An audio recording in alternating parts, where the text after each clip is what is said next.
Türkmenistanda dowam edýän ýeti ykdysady krizisiň arasyna ykdysady çykgynsyzlykdan öz-özüni helakleýän adamlar barada habarlar gelip gowuşýar. Azatlyk radiosynyň habarçysy soňky aýlarda Lewap welaýatynyň käbir sebitlerini janyndan geçýän adamlaryň durmuş şertlerini we şeýle hadisalaryň aňyrsynaky mümkin bolan sebäpleri öwrenýär. Dargana tanyň Gyzyl Rabat, Lewap daýhan birleşiklerini we etrap merkezine sentýabrdan bäri 11 adam öz janyna kast edip aradan çykdy diýip sanlardan habarly bir çeşme Azatlyk radiosynyň habarçysyna maglumat berdi. Farawyň merkezine hem bular ýaly hadisalar köpelýär. Farawyň diňe bir pasiýolugynyň özüne soňky 2 aýda 5 adam özüni helakläp öldü diýip çeşme sözüne goşdy. Onuň maglumatlaryna görä şeýle ölümler ýürek ýa bagyr ýetmezçiligi, bagyr sirozy ýa insult diagnozy bilen resmileşdirilýär we ölümleriň anyk sebäpleri resmi hasaba alınmaýar. Türkmenistanyň içeri işler ministrligi öz janyna kast edýän adamlar barada sanlary we olar boýunça açylan deriňewleri köpçüligi ma'lum etmeýär.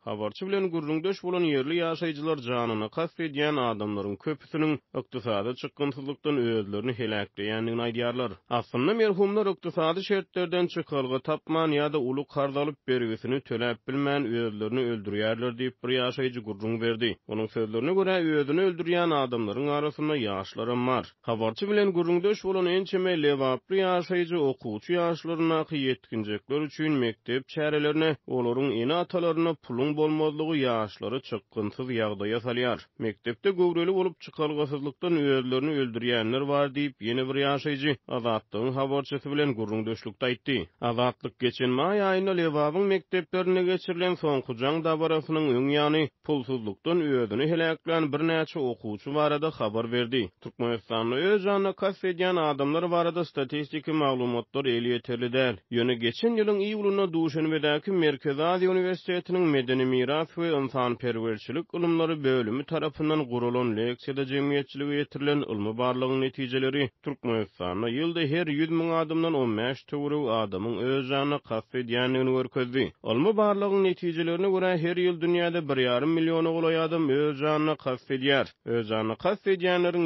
76% pes we orta girdejili ýurtlara düşýär. Bu betbagtçylygyň çeni bilen 60% diňe Aziýa ýurtlaryna bolýar. Häzir adamlar esasan ykdysady şertler bilen özlerini helak edýär diýip bir ýerli ýaşaýjy Azatlygyň habarçysyna ýokurlanýan soňky tendensiýalaryň mümkin bolan sebäpleri barada gurrun berdi. Türkmenistan 3 ýyldan gowrak wagt bäri ýeti ykdysady kynçylyklary başdan geçirýär. Krizisiň fonuny döwlet dukanlaryna azyk haritlaryň gytçylygy, hususy sewdada olaryň gymmatçylygy ýylatyň durmuşyny kynlaşdyrýar. Ýöne döwlet media serişçileri adamlarda jana kast ediş meýilleriniň ýygjamlaşmagy barada habar bermeýär. Bular barada Azatlyk radiosy ýerli resmilerden hem hiç ýyly düşündiriş alyp bilmeýär. Goloýda Hojamazy Farabda ýokary ödäwçilik barlygy bolan Saýat Hojamaz däne we Farab etraplaryna 5 adamyň jogapkärçilikden gorkup özlerini öldürenligi barada maglumatlar bar diýip ýagdaýdan habarly çeşme Azatlygyň habarçysyna gurrun berdi. Bu sanyň has köpdügi aýdylýar diýip ol sözüne goşdy.